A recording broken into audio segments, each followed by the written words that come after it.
過當佢受到刺激，刺激係乜嘢啊？咪就係有傷口出現咯。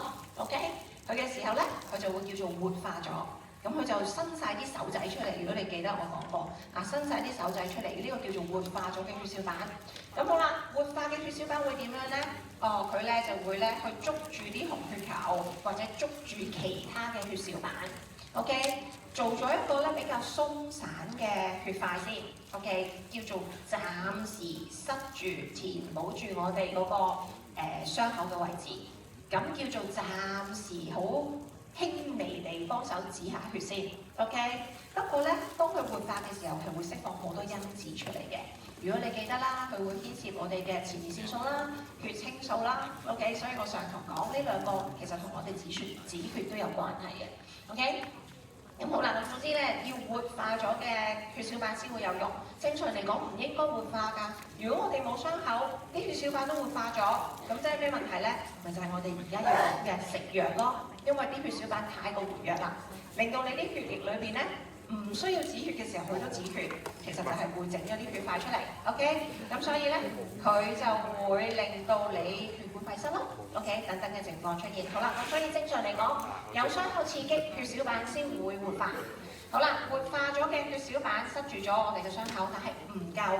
跟住咧，我哋就會牽涉一個非常之複雜、好多化學物質嘅過程。OK， 其實呢個係一步一步嘅一啲過程嚟嘅。咁如果你記得，我哋有分為內源性嘅刺激啦，同埋外源性嘅刺激啦。OK， 總之最終目標係乜嘢咧？我係想將由我哋嗰個呢度，由我哋嗰個斷咗斷埋個 verb 添呢度凝血酶原。由我哋嗰個肝臟製造出嚟一啲冇用嘅蛋白質，又係嗰句啊。正常嚟講，你唔需要止血㗎嘛，所以我製造出嚟嘅係冇用嘅嘢嚟嘅。OK， 咁好啦。但係當你有需要有傷口嘅時候，我哋先會刺激佢變成有用嘅嘢。OK， 咁所以都係啦。你有傷口有內源性，內源性係我哋嘅血管，外源性就係我哋嘅組織受傷啦，佢就會刺激我哋呢一個凝血酶原，咁佢咧就會活化成為凝血酶，都係一隻酶嚟嘅啫。而呢個酶有咩用咧？佢又係將我哋由肝臟製咗出嚟一啲冇用嘅蛋白質變成有用嘅蛋白質。咁呢個咧就係纖維蛋白原。OK， 所以肝臟係咪好有用咧？佢幫我哋身體其實好多過程都牽涉我哋嘅肝臟。OK， 咁好啦，將我哋嘅纖維蛋白原活化成為纖維蛋白。跟住咧再加埋好多鈣離子嘅作用，所以鈣離子同我哋嘅止血都有關係啦。好啦，咁佢就會變成一啲唔溶嘅纖維蛋白先，咁跟住咧就更加之鞏固地綁住晒、封住晒、網住晒我哋個傷口。OK， 咁好啦，所以呢一嚿嘢咧，其實又有啲血小板啦，又有啲紅血球啦，所以你見到啲焦係紅紅地色㗎嘛，唔係紅紅地係直情紅色㗎啦。OK， 咁有啲纖維喺上面網住佢啦，咁可能再加埋就係我哋學嘅免疫系統嗰啲白血球喺度打完仗死咗嘅屍體等等嘅嘢啦。OK， 或者我哋四大長老嗰啲屍體就死咗喺度啦咁樣，所以一嚿嘢。咁好啦，呢嚿嘢就係血塊 ，OK， 或者叫做血栓。得唔得？咁所以正常嚟講咧，有傷口先會有血栓嘅形成。但係咧，而家個問題就係咩咧？可能個 patient 佢食得太多肥膩嘢啦，啲血流得太慢啦。其實流得太慢嘅血咧，係會有機會成為血塊嘅。OK， 又或者佢喺個血管裏邊有一啲發炎嘅情況啦。點解血管裏邊會有發炎嘅情況咧？除咗有感染之外，就係又係嗰啲三高嘅問題啦。我哋嗰個叫做動脈粥樣硬化，其實係一個發炎嘅過程嚟㗎。OK， 咁所以佢有發炎，即係個身體就會以為，咦，我有傷口先會有發炎㗎嘛。咁係即係有傷口嘅刺激，咁我就刺激有血栓製成啦。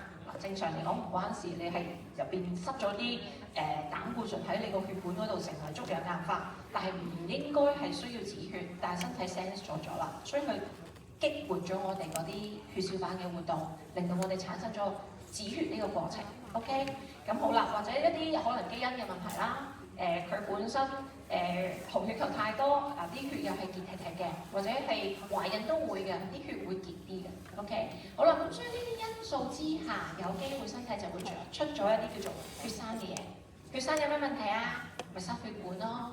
最大影響嘅血管係咩啊？最微細嘅血管咯。OK， 邊度有最微細嘅血管出現啊？腎臟咯。腎絲球嗰啲全部都係微細血管嚟㗎嘛 ，OK？咁所以有機會就會傷咗好多內臟，因為佢哋冇血液供應，塞咗血管，即係冇血液供應，冇營養供應啦 ，OK？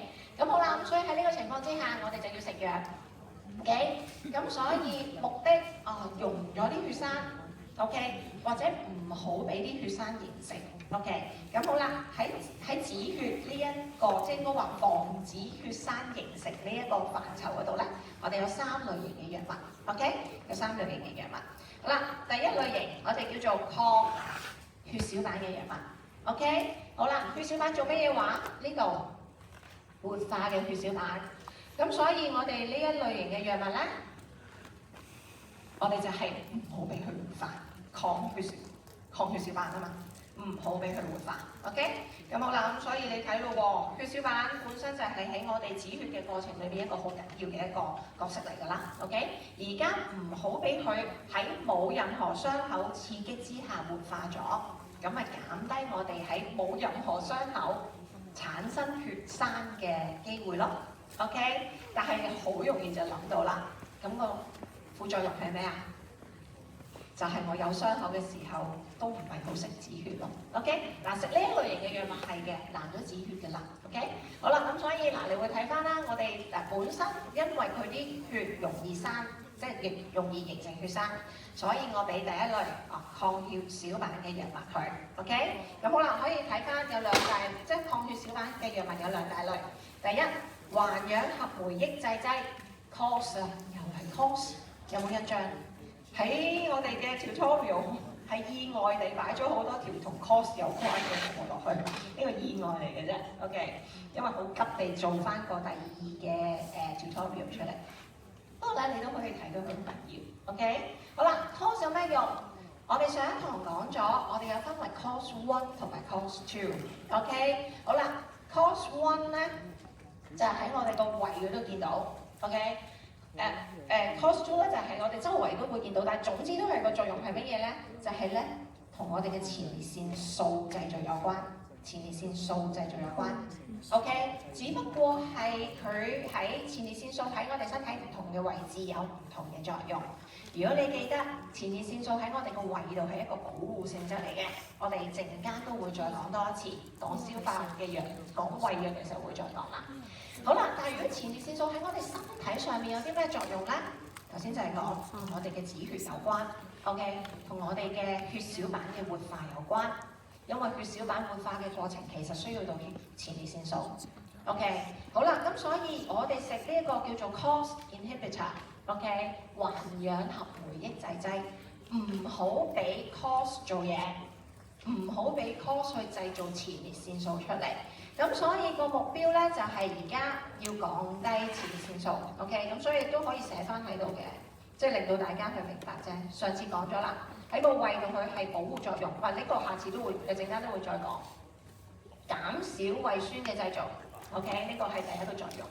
好啦，上次講 NSAID 嘅時候，我哋講咗 COS 咧係可以幫我哋增加發炎呢件事嘅，應該咁寫多一行會容易啲明。COS 令到我哋製造前列腺素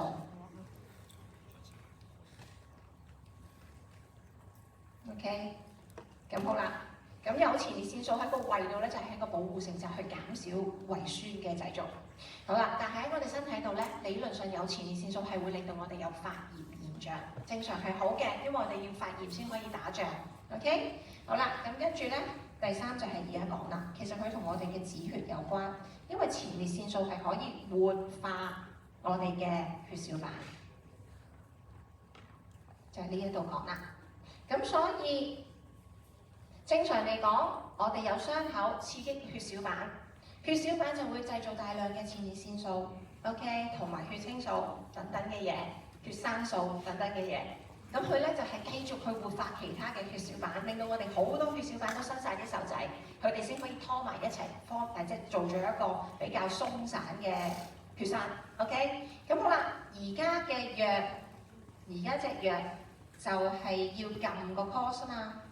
OK， 唔俾個 COS 做嘢，即係你冇前列腺素啦，冇前列腺素咪唔會活化血小板，咪唔會止到血咯。OK，就係咁樣去記啊！呢個書一定要明啊，逐步去諗。咁我諗，所以文字上都係同我講嘅一模一樣嘅啫。總之就係令到你嘅前列腺素嘅製造減少 ，OK， 血生素嘅製造，血生素嘅製造亦都會減少。其實呢兩樣嘢同我哋血小板嘅活化有關。咁所以而家冇咗前列腺素。